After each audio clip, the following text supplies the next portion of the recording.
وزیر زراعت، آبیاری و مالداری امارت اسلامی در سفر به ولایت تخار روند توزیع پول نقد و گندم خوراکی را برای مهاجران بازگشته به کشور آغاز کرد.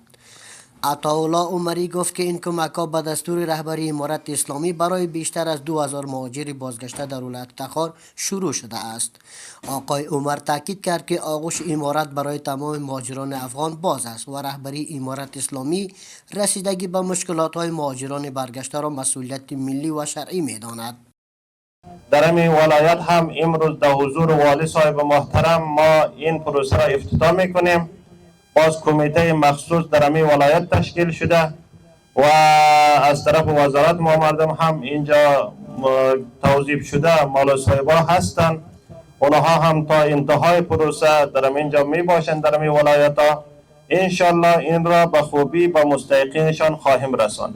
مسئولان محلی ولایت تخار ضمن استقبال از این روند آغاز توزیع کمک‌ها را گام مهم در راستای حمایت از مهاجران بازگشته دانسته و بر لزوم هماهنگی بیشتر میان اداره‌های امارتی برای شناسایی دقیق نیازمندان و توزیع شفاف کمک‌ها تاکید کردند. او موږ په دې باندې یقیني خوشاله یو چې همیشه زموږ ملت د بل د لاس څخه خلاص وي او په خپل هیواد کې خودکفا سي. نو موږ د امیر المؤمنین حفظه الله د هدایاتو او بیا خصوصا د وزیر صاحب د راتګ شکریه ادا کوو.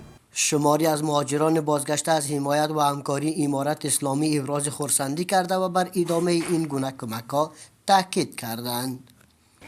دیگه حالی همین زمستان است به مردمی که مهاجر بودن به اینا 5 بوجی گندم و 5,000 افغانی نقد کمک شده برشان. ما بسیار خوشحال هستیم. فعلا یک غریبی که بیچاره است نداره عودت کرده آمده فعلا 5,000 افغانی برش خیلی پول است. خوشحال هستیم بیشتر کمک شده که ما تا که مهاجر شدیم تا کمک نگرفتیم. اولین کمک که به ما رسیده.